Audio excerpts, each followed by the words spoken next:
ये chapter circle है उसके इम्पोर्टेंट क्वेश्चन है और इन क्वेश्चंस को अगर हम कर लेंगे तो बोर्ड में आने वाले सारे क्वेश्चंस हम कर लेंगे इस चैप्टर से रिलेटेड। ठीक है, तो इसके लिए करना क्या है हमको, इसके लिए जो मैं ये क्वेश्चन की सीरीज़ चला रहा हूँ ये प्रत्येक क्वेश्चन को तुम्हें करना है, लेकिन पहले जब ये क्वेश्चन तुम देखो तो वीडियो पॉज करो और ख़ुद से ट्राई करो। अगर नहीं होता है तो फिर ये वीडियो देखो, अगर हो भी जाता है तब भी ये वीडियो देखो, लेकिन पहले ही वीडियो नहीं देखनी है, पॉज करके इसको ट्राई करना है। तो देखो क्वेश्चन क्या है। अब क्वेश्चन में ना समझने वाली बात यह है कि इंग्लिश हम समझ जाएं। अगर जैसे the length of tangent drawn to a circle, एक टेंजेंट ड्रॉ कर रहे हैं सर्कल पर जिसकी रेडियस कितनी है 9 सेंटीमीटर। अब जो ये वाला पार्ट है जिसको मैंने डार्क कर दिया, देखो ये क्या हुआ, length of a tangent drawn to a circle. अगर इसको हम स्किप करें तो एक टेंजेंट ड्रॉ कर रहे हैं फ्रॉम अ पॉइंट, तो कह रहा है एक पॉइंट से। तो एक पॉइंट है, मान लो ये पॉइंट जो है वो पॉइंट ये है, from a point at a distance of 41 centimetre from the centre. तो मतलब सर्कल है, सर्कल के सेंटर से वो जो पॉइंट है उसकी डिस्टेंस कितनी दे दी है, उसकी डिस्टेंस दे दी 41 सेंटीमीटर। और यहाँ से हम टेंजेंट ड्रॉ कर रहे हैं, तो टेंजेंट कहाँ होगी, मान लो इस पर्टिकुलर पॉइंट पे टेंजेंट क्या होती है, जो सर्कल को एक पॉइंट पे मीट करे। तो ये टेंजेंट ड्रॉ करी, तो ये 41 सेंटीमीटर और टेंजेंट की लेंथ हमें बतानी है। मान लो ये पी पॉइंट है, ये ए पॉइंट है और ये सर्कल का सेंटर ओ है, और सर्कल की हमें रेडियस भी दे दी 9 सेंटीमीटर, तो ये 9 सेंटीमीटर। तो अगर हमको ये डायग्राम बन जाएगा तो क्वेश्चन इजीली सॉल्व हो जाएगा। तो ध्यान रखना है, क्वेश्चंस को खुद से सॉल्व करना है और फिर वीडियो देखनी है। तो बोला गया है कि एक पी पॉइंट है जो कि सर्कल के सेंटर से 41 सेंटीमीटर डिस्टेंस पर है और उस सर्कल की जो रेडियस है वो 9 सेंटीमीटर है। तो जो टेंजेंट ड्रॉ करिए वो बताओ। ठीक है, तो इस क्वेश्चन को कैसे करेंगे, एक चीज़ सबको पता होनी चाहिए कि जो सर्कल होता है, सर्कल के सेंटर से जो मैं रेडियस बनाता हूँ, सर्कल के सेंटर से अगर सर्कल की बाउंड्री को टच करूँगा तो ये रेडियस है, और इसी पॉइंट पर अगर एक टेंजेंट ड्रॉ किया जाए, यह है टेंजेंट, तो सर्कल के सेंटर से सर्कल की बाउंड्री पर टच करूँ, ये रेडियस है, और जिस पॉइंट पर ये रेडियस टच कर रही है और उसी पॉइंट से एक मैंने लाइन ड्रॉ करी जिसको मैं टेंजेंट बोल रहा हूँ ए बी।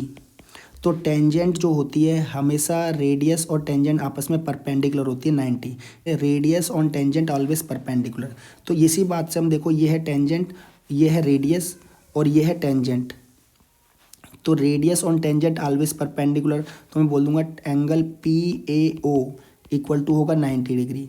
और अगर हम देखेंगे ट्रायंगल बन रहा है पी ए ओ, और ट्रायंगल में अगर एक एंगल 90 हो तो ये कैसा बन गया triangle, right angle triangle. Therefore triangle P A O equal to right angle triangle. और राइट एंगल ट्रायंगल में हम क्या लगा सकते हैं, पाइथागोरस थ्योरम। तो अप्लाई कर रहा हूँ मैं, अप्लाई पाइथागोरस थ्योरम। क्या होती है पाइथागोरस, हाइपोटेनस का स्क्वायर इक्वल टू परपेंडिकुलर का स्क्वायर प्लस बेस का स्क्वायर। हाइपोटेनस 90 डिग्री के सामने जो साइड है उसे कहते हैं, तो ये हो गई 41 का स्क्वायर, 41 का स्क्वायर। परपेंडिकुलर क्या है, देखो हाइपोटेनस को छोड़ के किसी को भी परपेंडिकुलर ले सकते हैं, तो इसे ले लो चाहे इसे ले लो, मैं इसे ले लेता हूँ परपेंडिकुलर। परपेंडिकुलर हो गया पी ए का स्क्वायर, पी ए का स्क्वायर, और फिर तीसरी साइड क्या बच गई, ये हो गया बेस, और बेस कितना है 9, मतलब रेडियस देखिए 9 का स्क्वायर। तो 41 का स्क्वायर 41 इंटू 41, ये हो गया पी ए का स्क्वायर, और इक्वल टू ये प्लस ये हो गया 9 का स्क्वायर मतलब 81।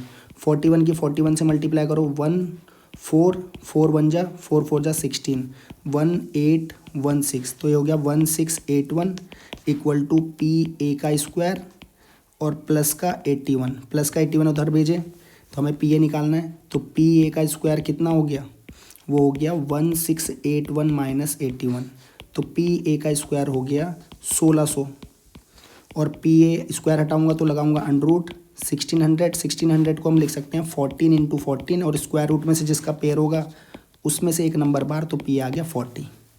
ठीक है, तो ये ध्यान रखना है। Length of a tangent drawn to a circle, एक टेंजेंट बनाई गई है सर्कल पर, ये रेडियस के बारे में बताया गया है, इसको इग्नोर करें। तो इसके बाद सीधा हम ये पढ़ें, तो जो टेंजेंट की लेंथ है एक सर्कल की, कहाँ से बनाई है, from a point at a distance 41 centimetre. तो एक पॉइंट है और टेंजेंट हमेशा सर्कल के बाहर से बनेगी, तो 41 सेंटीमीटर की डिस्टेंस है सेंटर से, तो यहाँ से यहाँ तक की डिस्टेंस कितनी है 41, और रेडियस दे दी 9, और ये टेंजेंट हमें बनानी है। और हमें पता है कि radius on tangent always perpendicular, तो ये 90 डिग्री बना, तो राइट एंगल ट्रायंगल, और राइट एंगल ट्रायंगल में क्या लगेगी, पाइथागोरस, और पाइथागोरस लगाने के लिए हमें ध्यान करना है हाइपोटेनस क्या होता है 90 डिग्री के सामने। ठीक है, देखो सेकंड क्वेश्चन है, ये गिवन है, इसमें फिगर गिवन है, ये फिगर में कह रहा है पेरीमीटर निकालना है। पेरीमीटर क्या होता है, सम ऑफ ऑल साइड। तो अगर ये साइड देखें हम, ये साइड ए बी है, ये साइड बी सी है और ये साइड ए सी है, तो अगर तीनों साइड को जोड़ दें तो क्या फाइंड हो जाएगा, पेरीमीटर। तो पेरीमीटर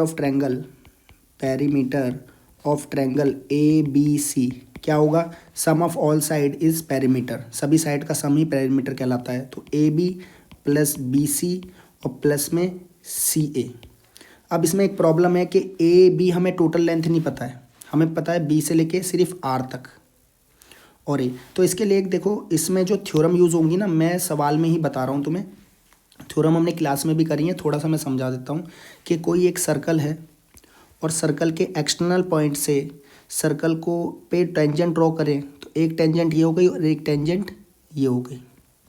ठीक है, अच्छा एक पॉइंट समझें कि सर्कल में कितने टेंजेंट बन सकते हैं। सर्कल जो है इनफाइनाइट छोटे छोटे पॉइंट्स का एक कलेक्शन है, ये सारे छोटे छोटे पॉइंट का क्या है, कलेक्शन है, और हर एक पॉइंट पर एक टेंजेंट ड्रॉ हो सकती है। तो सर्कल पे अगर इनफाइनाइट पॉइंट है तो टेंजेंट की संख्या भी क्या होगी, इनफाइनाइट। लेकिन अभी मैं क्या समझा रहा हूँ कि जो सर्कल है, सर्कल जैसे ये सर्कल है, इसका सेंटर ओ है, ये एक एक्सटर्नल पॉइंट पी है, तो पी से एक टेंजेंट यहाँ पे ड्रॉ करी मैंने और पी से एक टेंजेंट यहाँ ड्रॉ करी। तो ये याद रखना है, एक्सटर्नल पॉइंट से सर्कल पे ड्रॉ की गई दो टेंजेंट, उनकी लेंथ इक्वल होती है, मतलब पी ए इक्वल टू क्या होता है, पी बी। इसका रीज़न क्या लिखेंगे, tangent drawn from external point to a same circle are equal. ठीक है, अब ये कंसेप्ट अगर समझ में आ गया तो ये सवाल हो जाएगा, और ये धीरे धीरे ना सवाल इसके डिफ़िकल्टी लेवल बढ़ेंगे। जैसे प्रीवियस ईयर में क्वेश्चन में आए तो पहले सिंपल क्वेश्चंस कर रहे हैं हम। तो अगर हम देखें, ये ए जो है ये एक्सटर्नल पॉइंट है, दिख रहा है ना सबको, ये ए क्या एक्सटर्नल पॉइंट, और ए से ए आर और ए से ए क्यू हमने टेंजेंट ड्रॉ करी है। तो मैं लिख सकता हूँ A R equal to A Q, और ए क्यू हमें क्वेश्चन में गिवन है कितना, 4। तो ए आर भी कितना हो जाएगा, ए आर भी हो जाएगा 4 सेंटीमीटर। अब यहाँ पे रीज़न लिखना होता है, तो क्या लिखेंगे, tangent drawn from an external point to a same circle are equal। तो tangents drawn from external point to a same circle are equal. ठीक है, सिमिलरली तुम देखो ये बी से आर, बी आर टेंजेंट और बी पी भी tangent, तो क्या लिखूंगा, B R equal to B P. इसमें भी रीज़न यही लिखना है, और हमें बी आर दिया हुआ है तो बी पी की लेंथ पता चल जाएगी, बी पी भी इतना ही होगा जितना बी आर है। तो बी आर कितना दिया है, बी आर दिया है 6, तो बी पी भी कितना हो गया, 6। तो मैं यहाँ पे लिख भी देता हूँ, बी पी भी 6 हो गया, और ए जो आर है, ए आर भी कितना हो गया, ए आर हो गया 4, तो ए आर हो गया 4। और अगर यहाँ देखो इसको, तो ये क्या है, ये फिर से एक्सटर्नल पॉइंट है, और एक्सटर्नल पॉइंट से ये सी पी और ये सी क्यू, ये क्या है, ये टेंजेंट, तो C P equal to C Q होगा, C P is equal to C Q होगा। और रीज़न यही है, tangents drawn from external point to a same circle are equal. और हम अगर देखें सी पी 5 है तो सी क्यू भी कितना हो जाएगा, 5। तो C P equal to C Q भी हो गया 5 सेंटीमीटर। तो अब अगर इसको देखें तो ये जो लेंथ हमें चाहिए थी ट्रायंगल की तीनों साइड की पेरीमीटर फाइंड करने के लिए, अब मिल गई। यहाँ से यहाँ तक 6 और ये 4, तो टोटल कितनी हो गई, 10। यहाँ से यहाँ तक 6 और ये 5, टोटल ये कितनी हो गई, 11। और यहाँ से यहाँ तक 4 और ये 5, टोटल कितनी हो गई, 9। तो एक साइड हो गई 10, ये वाली साइड 10, ये वाली साइड 11 और ये वाली साइड 9। तो 10 + 11 + 9, तो perimeter of triangle A B C हो जाएगा 10 + 11 + 9, 11 9 20 और 10 30, तो 30 सेंटीमीटर। तो अभी तक जो हमने 2 सवाल करे हैं उसमें से हमें एक चीज़ पता चली है कि रेडियस जो होती है वो टेंजेंट पे हमेशा कितना बनाती है, 90 डिग्री। दूसरे सवाल में हमने क्या समझा है कि यदि एक्सटर्नल पॉइंट से हम एक सर्कल पे टेंजेंट ड्रॉ करेंगे तो उन टेंजेंट की जो लेंथ है वो इक्वल होगी। ठीक है, देखो नेक्स्ट क्वेश्चन है CBSE 2013 2020 इनमें आया हुआ है। ये इसमें एक सवाल पढ़ते हैं, क्या कह रहा है, फिगर जो है वो नीचे गिवन है, 2 सर्कल हैं, दिख रहा है, एक बड़ा सर्कल है ये और एक छोटा सर्कल है, और each other touches at point C, एक दूसरे को ये सी पॉइंट पे टच कर रहे हैं, बाइसेक्ट द कॉमन टेंजेंट, और ये दिख रहा है, ये जो है ये इस सर्कल पे पी पे टच कर रही है लाइन, और इस सर्कल पे ये लाइन क्यू पे टच कर रही है। तो अगर किसी सर्कल पे एक पॉइंट को टच करते कोई लाइन जाए तो क्या होगी, टेंजेंट। तो ये जो टेंजेंट है ये कॉमन हो गई ना, मतलब इस सर्कल के लिए भी है और इस सर्कल के लिए, तभी इस टेंजेंट को क्या करें, कॉमन टेंजेंट। तो इस क्वेश्चन में गिवन पता चल गया कि दो सर्कल हैं, एक सर्कल ए एक सर्कल बी, दोनों को जो टच कर रहे हैं कॉमन पॉइंट सी है। तो सी से अगर एक टेंजेंट ड्रॉ करें तो दूसरी जो कॉमन टेंजेंट है पी और क्यू, इसको बाइसेक्ट कर रही है, मतलब इस पर्टिकुलर पॉइंट पे जाके ये जो टेंजेंट है ये दो भागों में बढ़ जा रही है, P R equal to R Q. तो टू प्रूव हमें करना है क्या, P R equal to R Q, to prove करना है P R equal to R Q. तो ये बहुत सिंपल क्वेश्चन है। अगर ये बड़े वाले सर्कल को मैं अलग से बनाऊं और ये आर में पॉइंट लूँ, तो आर एक्सटर्नल पॉइंट है, एक्सटर्नल पॉइंट से एक टेंजेंट हो गई ये आर पी, और ये क्या हो गई आर सी। और एक दूसरे सर्कल को अगर बनाऊं तो फिर ये आर में यहाँ पे पॉइंट लूँ तो आर से एक टेंजेंट हो गई आर क्यू और एक हो गई आर सी। तो मैं लिख सकता हूँ दोनों सर्कल में P R equal to R C पहले वाले सर्कल के लिए, और दूसरे वाले सर्कल के लिए Q R equal to R C. क्या कारण होगा, कारण वही जो पिछले सवाल में बताया है। क्या बताया हमने, tangent drawn from external point to a same circle are equal. तो एक्सटर्नल पॉइंट से एक ही सर्कल पे टेंजेंट ड्रॉ करी, उनकी लेंथ क्या होगी, इक्वल। तो वही tangent draw from external point to a same circle, ये लिखना है तुम्हें पूरा। और इसे इक्वेशन 1 दे दो, इसे इक्वेशन 2, और दोनों इक्वेशन से देखो एक साइड इक्वल है। यदि दो इक्वेशन में एक साइड इक्वल होती है तो दूसरी साइड को इक्वल कर लेंगे, तो पी आर इक्वल टू हो जाएगा क्यू आर। यही प्रूव करना है, तो यही हो गया प्रूव। तो इसमें बताया क्या है, दो सर्कल हैं और दोनों सर्कल की एक कॉमन इंटरसेक्शन पॉइंट है, और वहाँ से जो टेंजेंट ड्रॉ करेंगे वो कॉमन जो टेंजेंट है पी क्यू, इसको बाइसेक्ट कर रही है। ये सी से जो करेंगे इसे बाइसेक्ट, मतलब P R equal to R Q. ठीक है, देखो नेक्स्ट क्वेश्चन ये है, in the adjoining figure A P and A Q are tangent to a circle with centre O, reflex angle P O Q A और the value of 2x ये। अभी कह रहा है ये पिक्चर दे रखी है, और रिफ्लेक्स एंगल क्या होता है, अगर रिफ्लेक्स एंगल देखें, ये एंगल मानो कि ये एंगल है ए बी सी, तो ये एंगल अगर 60 डिग्री है तो इसके पीछे वाला जो पार्ट बच गया जितना, वो कहलाता है रिफ्लेक्स। अगर इसको मैं ए बी सी बोल रहा हूँ तो पीछे वाला पार्ट हो जाएगा reflex of angle A B C. और ये हम कैसे निकाल सकते हैं, देखो ये एक पॉइंट है, इस पॉइंट के अराउंड अगर घूम के मैं दोबारा इसी पॉइंट पे आ जाऊँ तो एंगल अराउंड अ पॉइंट, मतलब इस पॉइंट के अराउंड पूरा मैं एक गोल चक्कर मार लिया, तो टोटल कितना एंगल होता है पूरे सर्कल का, 360। तो 360 में से अगर मैं ये वाला पार्ट माइनस कर दूँ इतना एंगल, तो कितना बचेगा, ये 300 बचेगा। तो मेन जो एंगल है वो ए बी सी हो गया, और पीछे वाला पार्ट क्या हो गया, रिफ्लेक्स। क्या बात को समझे। तो देखो इस क्वेश्चन को करने से पहले हम एक क्वेश्चन करते हैं, बहुत ज़्यादा इंपॉर्टेंट क्वेश्चन है ये भी पी वाई क्यू का क्वेश्चन है, और सबसे बड़ी बात ये एनसीईआरटी का क्वेश्चन है। तो इसे क्या कह रहे हैं, प्रूव करना है एंगल बिटवीन टू टेंजेंट्स। तो सबसे पहले एक सर्कल बनाया और एक एक्सटर्नल पॉइंट लिया पी, और इस पॉइंट से एक टेंजेंट ड्रॉ करी, मान लो ये ए पॉइंट पे, और इस पॉइंट से एक दूसरी टेंजेंट ड्रॉ करी बी पर। तो प्रूव करना है एंगल जो बन रहा है बिटवीन टू टेंजेंट, तो दोनों टेंजेंट के बीच में ये एंगल बन रहा है, drawn from an external point से ड्रॉ किया है, टू अ सर्कल, इस सर्कल पे ड्रॉ किया है, इस सप्लीमेंट्री, ये एंगल सप्लीमेंट्री। देखो कोई भी एंगल सप्लीमेंट्री है तो सिंगल कोई एंगल सप्लीमेंट्री नहीं होता। जैसे कोई एंगल ए है और एंगल बी है, इन दोनों को जोड़ूं और इन दोनों को जोड़ के ऐड करके अगर सम दोनों एंगल का 180 आए, तब मैं कहूँगा ए और बी कैसे हैं, सप्लीमेंट्री एंगल। तो अभी तो पता चला जितना हमने सवाल पढ़ा कि टेंजेंट के बीच का जो एंगल है तो कोई दूसरा एंगल भी होना चाहिए, तभी दोनों एंगल को सम करेंगे, 180 आया तो दोनों एंगल सप्लीमेंट्री होंगे। तो एक एंगल ये है, फिर टू एंगल सबटेंडेड। तो अब दूसरा एंगल बता रहा है, by the line segment joining the point of contact at the centre. Line segment क्या होता है, लाइन सेगमेंट हम उसको बोलते हैं जिस भी लाइन का स्टार्टिंग पॉइंट और हमें एंडिंग पॉइंट पता हो तो उसको बोला जाता है लाइन सेगमेंट। तो लाइन सेगमेंट है जॉइनिंग द पॉइंट, मतलब लाइन सेगमेंट हमें बनाना है जो पॉइंट को जॉइन करेगा, कौन से, point of contact at the centre. तो देखो ये है टेंजेंट, टेंजेंट जिस पॉइंट पे सर्कल को मीट करती है उसे कहते हैं पॉइंट ऑफ कॉन्टैक्ट। तो पॉइंट ऑफ कॉन्टैक्ट से हमें सेंटर पे एक लाइन सेगमेंट बनाना है और दूसरे वाले पॉइंट ऑफ कॉन्टैक्ट से सेंटर पे लाइन सेगमेंट बनाना है। तो इसके द्वारा जो एंगल बनेगा, मतलब ये एंगल और ये एंगल, इन दोनों का सम कितना होगा, 180। ये एक तो थ्योरम है, अगर ये आएगी तो इसे प्रूव करना होगा। और जो पिछला सवाल है, अगर ये थ्योरम हमें आती है तो इसके यूज़ से हम ये सवाल बहुत ईजिली कर सकते हैं। तो देखो पहले ये प्रूव करते हैं। तो टू प्रूव लिख रहा हूँ मैं, टू प्रूव हो गया एंगल ए पी बी, ये वाला angle, plus angle A O B equal to 180 degree. ठीक है, ये हमें प्रूव करना है 180 डिग्री। ठीक है, अब देखो इसको कैसे करेंगे, ये ओ ए रेडियस, ओ ए क्या है रेडियस, और पी ए टेंजेंट।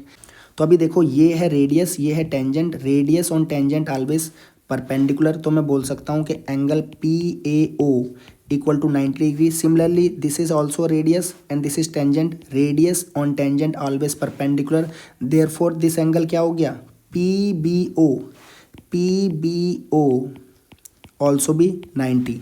मतलब कारण क्या लिखेंगे, फिर लिख सकते हैं radius on tangent always perpendicular. अब देखो बात को समझना, ये क्वाड्रिलेटर नहीं बन गया, ये क्या बन रखा है क्वाड्रिलेटर, मतलब चार साइड वाला फिगर। देखो एक साइड, दो साइड, तीन साइड, चार साइड, और चार साइड वाला जो फिगर होता है उसके अंदर के जितने भी इंटीरियर एंगल उन सबका सम 360 होता है, सबको पता होना चाहिए। तो ये एंगल, ये 1 हो गया मान लो, इसे 2, इसे 3, इसे 4। तो angle 1 plus angle 3 plus angle 2 plus angle 4 equal to 360, सभी एंगल का सम 360। अब इसे देखना ज़रा क्या होने वाला है कि एंगल 4 और एंगल 3, एंगल 4 और एंगल 3 की मैं नाम लिख रहा हूँ। तो एंगल 1 तो 90, ऐसे 90 लिख दिया। एंगल 3 कितना है, एंगल 3 है ए ओ बी, एंगल 3 की जगह ए ओ बी, प्लस एंगल 2 कितना है, एंगल 2 भी 90 है तो एंगल 2 की जगह 90, और एंगल 4 की जगह A P B, angle A P B equal to 360। अब देखो 90, अच्छा ये 90 ये 90 दोनों का सम कितना 180, और 180 को दूसरी साइड भेजूंगा तो माइनस का 180, तो इधर क्या बचा ए ओ बी, एक ये बचा एक ये, plus A P B equal to 360 minus का 180। तो A O B plus A P B equal to क्या आ गया 180। यही तो हमें प्रूव करना था कि टेंजेंट के द्वारा। ठीक है, इसे कर लेना भाई, ये इंपॉर्टेंट है, पेपरों में भी आती है, या फिर इसके यूज से हम सवाल कर पाएंगे डिफरेंट।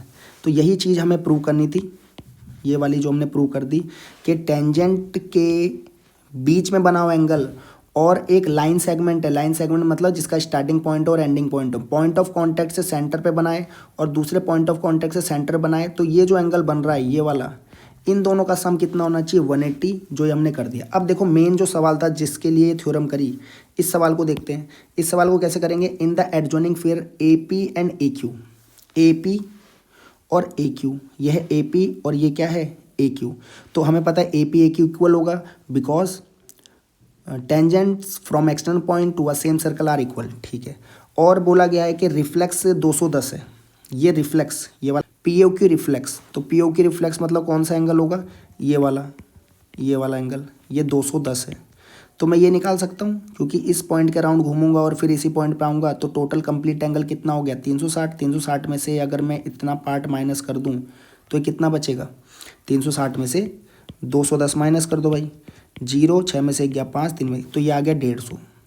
और अभी हमने एक थ्योरम प्रूव करिए, क्या प्रूव करिए कि जो भी टेंजेंट के बीच में बनने वाला एंगल और जो लाइन सेगमेंट है सेंटर को, पॉइंट ऑफ कांटेक्ट और सेंटर को जोड़ रही है ये वाला एंगल, ये दोनों एंगल क्या होते हैं सप्लीमेंट्री। तो मैं लिख सकता हूँ कि एंगल उस थ्योरम से angle P O Q plus angle P A Q equal to क्या होगा 180। तो लिखना पड़ेगा इसमें, लेकिन रीजन आना है तो वही जो ये सवाल था ना उसी को लिखना। तो P O Q plus P A Q कितना हो गया 180, और हमें पी ओ क्यू अगर यहाँ पे वैल्यू पुट करें, देखो पी ओ क्यू तो मिल गया था 150 और पी ए क्यू यही तो एक्स है, ये हमें निकालना है। तो P A Q equal to 180। अब 150 को उधर भेज दें तो एंगल पी ए क्यू कितना हो जाएगा 180 से मैंने माइनस किया 150, तो कितना आ गया 30 डिग्री। तो हमें फाइंड क्या करना है, हमें फाइंड करना है 2x की वैल्यू। तो x की वैल्यू अगर 30 है तो 2x की वैल्यू क्या आ जाएगी 2 × 30 कितना 60 डिग्री। ठीक है, देखो नेक्स्ट क्वेश्चन है, a circle touches all 4 side of a quadrilateral A B C D. तो ये हमें प्रूव करना है। ठीक है, तो अब एक सर्कल बना लेता हूँ। तो क्वाड्रिलेटर की सभी 4 साइड उस सर्कल को टच कर रही हैं, तो मतलब टेंजेंट बन रही है, एक ये बन गई, एक ऐसे बना दिया, एक ये कुछ ऐसे बना देते हैं और एक ये कुछ ऐसे बना देते हैं, ये देखो। ठीक है, थोड़ा एक्स्ट्रा हो गया, इसको मिटा देते हैं। तो एक सर्कल है जो एक क्वाड्रिलेटरल 4 साइड वाले फिगर को टच करता हुआ बना हुआ है। तो उसकी 4 साइड वाले फिगर की पहली साइड ने इस पॉइंट पे टच किया, मान लो ये P पॉइंट है, ये दूसरा Q पॉइंट पे, तीसरा R पॉइंट पे, चौथा S पॉइंट पे, और ये क्वाड्रिलेटर है इसका भी नाम होगा तो इसे देते हैं ABCD। तो टू प्रूव हमें करना है AB + CD। तो अगर इसको देखें, ये A जो है एक्सटर्नल पॉइंट है, एक्सटर्नल पॉइंट से एक सर्कल पे टेंजेंट ड्रॉ करेंगे, उसकी लेंथ इक्वल होगी, तो AP = AS। तो मैं लिख रहा हूँ, तो टू प्रूव तो लिखा हुआ है, इसी को लिख देते हैं टू प्रूव। सिद्ध क्या करना है हमको करना है AB + CD = BC + DA। ये हमें प्रूव करना है। तो A जो है वो एक्सटर्नल पॉइंट है, तो A से P और A से S डिस्टेंस इक्वल होगी, AP = AS। इस तरह B भी एक्सटर्नल पॉइंट है और एक्सटर्नल पॉइंट से एक सर्कल पे जो टेंजेंट ड्रॉ करें उसकी लेंथ इक्वल होती है, तो BP = BQ, BP = BQ। फिर इसी तरह देखो CQ, C भी एक्सटर्नल पॉइंट है, तो CQ = CR, CQ = CR। फिर इसी तरह देखो DS = DR, DS = DR। सबका रीज़न यही होगा, tangents drawn from an external point to a same circle are equal, जैसे AP AS इक्वल है, मुझे ना AP पता ना AS, मैं लेट कर लेता हूँ, लेट AP = X, तो AS भी क्या हो जाएगा, वो भी X। या यहीं पे लिख देता हूँ कि AP जो है वो X है, तो APS X। BP BQ को Y मान लिया, CQ और CR को Z मान लिया, और DS और DR को मान लिया W। अब इसको तुम क्या कर सकते हो, लेट कर सकते हो। जैसे AP अगर X माना, AP किसके इक्वल है, AS के, तो AS भी X होगा। इसी तरह BP को Y माना तो BQ भी Y होगा, CQ को Z माना तो CR भी Z होगा, DS को W माना तो DR भी W। तो इसको लिख देते हैं, ये X तो ये भी X, BP ये Y तो ये भी Y, CQ ये Z तो ये भी Z, और DR ये W तो ये भी कितना हो गया, W। इतनी बात क्लियर है? ठीक। अब करना क्या है हमको, जैसे जो ये है इसे इक्वेशन 1 दे दो पहले वाले को, इसे 2, इसे 3, इसे 4, और इक्वेशन जो है मैं इसको ऐड कर दूं, क्या कर दूं, इक्वेशन ऐड। तो इक्वेशन 1 + 2 + 3 + 4 कर दें, तो लेफ्ट हैंड साइड में ऐड होगा और राइट हैंड साइड में। तो लेफ्ट हैंड साइड क्या है भाई, देखो इसका AP, दूसरी इक्वेशन का BP, फिर तीसरी का CQ, और फिर DS = राइट हैंड साइड क्या है, AS + BQ + CR + DR। AP क्या है, AP हमें पता है X, AP X, और BP भी X। CQ है Z, और DS है W। नहीं, AP X है, BP तो Y है, BP देखो ये Y है, तो BP को लिखा Y। सिमिलरली AS देखो वो भी X है, और BQ भी Y है, और CR Z है, यहाँ से देख के कर रहा हूँ मैं, है ना। और DR कितना है, DR W है। ये वाली साइड AB + CD, ये प्रूव करना है ना मुझे, AB + CD। तो AB क्या है, AB है X + Y, और CD क्या है, W + Z। तो X + Y, और ये क्या हो गया, W + Z। तो X + Y को मैं क्या लिख सकता हूँ, X + Y को मैं लिख सकता हूँ AB। तो इस X + Y की जगह लिख दिया मैंने AB। और Z + W, ये देखो ये है Z इतना पार्ट और ये है W, तो Z में अगर मैं W जोड़ूंगा तो पूरी लाइन आ जाएगी, पूरी लाइन की लेंथ आ जाएगी DC या फिर CD। सिमिलरली देखो X + Y और AB + CD = क्या करना है, BC + DA। तो BC क्या है, BC जो है वो है Y + Z, Y और Z BC। तो कहीं पे Y और Z का सम होगा तो BC कर सकता हूँ। तो देखो ये रहा Y + Z, इसकी जगह क्या लिख दूँ, BC, और X + W बचा, और ये है X और ये है W। X में अगर W जोड़ दूँ तो पूरी लाइन की लेंथ आ जाएगी जो कि होगा AD। तो X + W की जगह लिख दिया AD, और जो हमें प्रूव करना था वो हमने प्रूव कर दिया। देखो ये नेक्स्ट क्वेश्चन है और ये कितनी बार ही आया हुआ है। सीबीएसई 2002 में, 8 में, 12 में, 13 में, 14 में, 23 में, है ना। और ये क्वेश्चन जो है इसको पढ़ते हैं। If all side of a parallelogram touches a circle, तो पैलोग्राम की सभी साइड किसको टच करती है? सर्कल को। तो एक पैलोग्राम बना लो, एक बना दिया हमने पैलोग्राम, और पैलोग्राम की जितनी भी साइड है वो सर्कल को टच कर रही है, तो एक में सर्कल, तो ये हो गया। तो अब इसको नाम दे देते हैं पैलोग्राम को। पैलोग्राम के vertices A B C D, और जब ये सर्कल को टच करेगी पैलोग्राम की साइड, तो ये टेंजेंट रो होगी। तो टेंजेंट का पॉइंट ऑफ कांटेक्ट ये पी, ये क्यू, ये आर, ये एस। अच्छा एक बात देखना, अगर ये एस है, अगर मैंने एक सर्कल बनाया और सर्कल को एक पॉइंट से टच करते हुए कोई लाइन में ड्रॉ करूं, तो वो लाइन होती है टेंजेंट। हिंदी अगर देखें ना, हिंदी में कहते हैं स्पर्श रेखा। हिंदी में देखो कनेक्ट कर पाएंगे एकदम। स्पर्श मतलब ऐसी रेखा जो किसी सर्कल को छूते हुए जाए, उसे टेंजेंट बोलते हैं एक पॉइंट पे, ठीक है। चलो ये नॉर्मल, ये वैसी बात बताई मैंने। अब सवाल करते हैं हम। सवाल क्या है कि if all side of parallelogram touches a circle so that parallelogram is a rhombus. यदि पैलोग्राम की सभी साइड टच करती हैं सर्कल को, तो पैलोग्राम रोम्बस होगा, ठीक है। तो हम रोम्बस हमें प्रूव करना है। गिवन हमें क्या दे दिया? गिवन दे दिया कि A B C D is a parallelogram, और हमें सिद्ध करके प्रूव करके क्या दिखाना है कि ये जो पैरेललोग्राम है इट इज़ अ रोम्बस, मतलब A B C D is a rhombus. A B C D rhombus मतलब रोम्बस हमें किसी को प्रूव करना है। कोई चार साइड वाला फिगर है, चार साइड वाला फिगर मतलब क्वाड्रिलेटर है। तो क्वाड्रिलेटरल को अगर हमें बनाना है रोम्बस, तो एक बात हमें याद रखनी है, उस क्वाड्रिलेटर को पहले हम बनाएंगे पैरेललोग्राम, और जब वो पैरेललोग्राम बन जाएगा तब उसकी हम एडजेसेंट साइड इक्वल कर देंगे। जैसे ये क्वाड्रिलेटर है, पहले इसको पैरेललोग्राम बनाना पड़ेगा, और पैरेललोग्राम बनाने के बाद इसको रोम्बस बनाना पड़ेगा। तो पैरेललोग्राम रोम्बस कब बनेगा? जब उसकी ऑल साइड इक्वल हो जाएंगी। पैरेललोग्राम रोम्बस तब बनेगा जब उस पैरेललोग्राम की ऑल साइड इक्वल हो जाएंगी, ठीक है। ये बात ध्यान रखनी है। तो अगर मुझे रोम्बस प्रूव करना है तो पहले इसको पैरेललोग्राम बनाना पड़ेगा। इसमें एक फ़ायदा ये हो गया कि ABCD पैरेललोग्राम है, बस मुझे ऑल साइड इक्वल करनी है, ठीक है।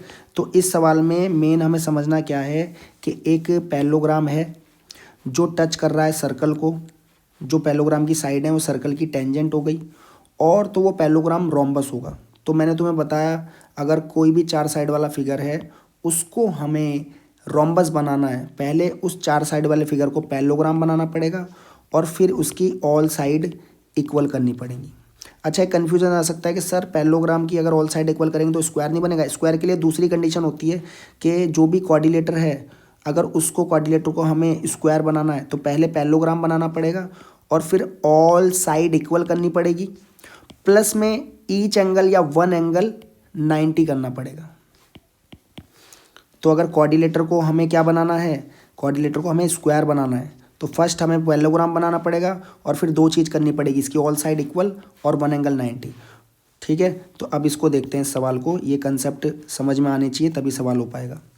तो अभी इसने मेरे को बोला है कि इसको तुम बना दो रोम्बस, और ये पैरेललोग्राम गिवन है, तो मुझे सिर्फ एक काम करना है, इसकी ऑल साइड इक्वल करनी है। तो देखो पैरेललोग्राम की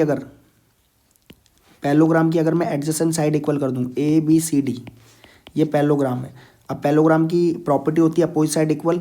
अगर ये 10 सेंटीमीटर है तो भाई इसके अपोजिट ये भी क्या होगी? 10 सेंटीमीटर। इस साइड को मैं मान लेता हूँ x है, पता नहीं मुझे, लेकिन x है। और पैरेललोग्राम की प्रॉपर्टी से BC के अपोजिट साइड AD है, तो AD भी क्या होगी? x। मैं किसी तरह से ना इसकी एडजेसेंट साइड, देखो पैरेललोग्राम की ऑल साइड इक्वल करनी है, तो इसकी एक बात ध्यान रखेंगे, यदि मैं ये साइड और ये साइड एडजेसेंट है, पड़ोस साइड AB और AD एडजेसेंट, अगर मैं किसी तरह से AB और AD को इक्वल कर लूँ, अगर AB 10 है और मैं AD को भी 10 कर लूँ, और AD किसके इक्वल होगा? BC के, तो BC भी अपने आप क्या हो जाएगी? 10। तो ऑल साइड होगा इक्वल। तो मेन काम क्या है, अगर पैरेललोग्राम की अगल बगल की साइड में समान कर लूँ तो उसकी सभी भुजाएं, सभी साइड इक्वल हो जाती हैं। ये कंसेप्ट हमें याद रखना है, और यही करेंगे। अब इसको कैसे कर पाएंगे भाई? अभी हमें पता है, हमने एक प्रूफ किया है कि अगर कोई सर्कल है और सर्कल के चारों तरफ एक क्वाड्रिलेटर है, जो क्वाड्रिलेटर सर्कल को टच करते हुए बना हुआ है, तो उसकी जो अपोजिट साइड होती है A B plus C D equal to क्या हो जाएगा A D plus B C. तो जो पिछला सवाल है वहाँ पिछले सवाल को पूरा यहाँ तक हमें सॉल्व करके दिखाना पड़ेगा। क्या करेंगे, हम बोलेंगे A P equal to A S, फिर B P equal to B Q, फिर C Q equal to C R, और फिर D S equal to D R, ऐसे कर देंगे। इसके बाद इसे लेट कर लेंगे। अगर ये एक्स है तो भाई ये भी एक्स होगा, क्योंकि ए पी ए एस के इक्वल है। रीज़न है tangent drawn from external point to a same circle equal, external point से सेम सर्कल पे बनाई गई टेंजेंट की लेंथ इक्वल होती है। अगर बी पी बी क्यू के इक्वल होगा, ये वाई तो ये भी वाई, फिर ये जेड तो ये भी जेड, और ये डब्लू तो ये भी डब्लू। तो फिर इक्वेशन 1 2 3 4 करेंगे, उन सबको ऐड कर देंगे। ऐड करने के बाद हमारे पे x प्लस वाई को लिख लेंगे ए बी, और सामने डब्लू प्लस जेड। मतलब जो पिछला सवाल है वो पूरा सवाल रिपीट होगा, यहाँ तक रिपीट होगा। फिर इसके बाद 2 स्टेप और होंगे और ये सवाल ख़त्म हो जाएगा। देखो कैसे ख़त्म होता है। हमें पता है we know that A B C D is a parallelogram. हमें ज्ञात है ए बी सी डी क्या है, parallelogram. And opposite side of a parallelogram are equal. Parallelogram की अपोजिट साइड इक्वल होती है, मतलब ए बी जो है ये ए बी ये किसके इक्वल होगी, सी डी के। तो A B equal to C D. और दूसरी बात ये जो ए डी है ये किसके इक्वल होगी, बी सी के। A D equal to B C, because A B C D is a parallelogram, और we can write that opposite side of a parallelogram are equal. ठीक है, अब इधर देखते हैं हमें करना क्या है। अभी मैंने तुम्हें समझाया पैरेललोग्राम को रोम्बस बनाना है तो उसकी अगल बगल की साइड एडजेसेंट साइड इक्वल कर दो। जैसी एडजेसेंट साइड इक्वल हुई थी तो ऑल साइड इक्वल हो गई, और पैरेललोग्राम की ऑल साइड इक्वल हो गई तो वो बन गया है रोम्बस। तो अब देखना है यहाँ पे A B plus C D लिखा है, तो मैं ए बी को ए बी लिख रहा हूँ, और ए बी की जगह पे सी डी लिख सकता हूँ, या सी डी की जगह पे ए बी लिख सकता हूँ। तो ये सी डी है, इसके प्लेस पे मैं ए बी लिख रहा हूँ, ए बी। उसी तरह से ये देखो ये ए डी है, A D plus B C. तो ए डी को मैंने ए डी लिखा, और इस बी सी की जगह पे, क्योंकि बी सी ए डी के इक्वल है, इस बी सी की जगह पे ए डी लिख दिया। A B how many A B, 2 A B, A D 2 A D, 2 से 2 कट गया, ए बी इक्वल टू क्या हो गया, ए डी। अब तुम अगर देखो ए बी और ए डी के एडजेसेंट साइड हैं, ये देखो ये है ए बी और ये है ए डी। और अगर पैरेललोग्राम की एडजेसेंट साइड पड़ोसी साइड को हम इक्वल कर दें तो ऑल साइड इक्वल होगी। तो हम बोल सकते हैं it means A B equal to B C equal to C D equal to D A. If in a parallelogram adjacent sides are equal, अगर पैरेललोग्राम की एडजेसेंट इक्वल होगी then all sides will be equal. तो all side क्या हो जाएंगी, equal. और if in a parallelogram all sides are equal then it will become rhombus, therefore ABCD is a rhombus। ठीक है भाई, थोड़ी राइटिंग वाइटिंग अपनी ऐसी है, क्या करें, लेकिन थोड़ा समझाने की कोशिश कर रहा हूँ। कोई डाउट होगा तो मुझे बता देना। Thank you.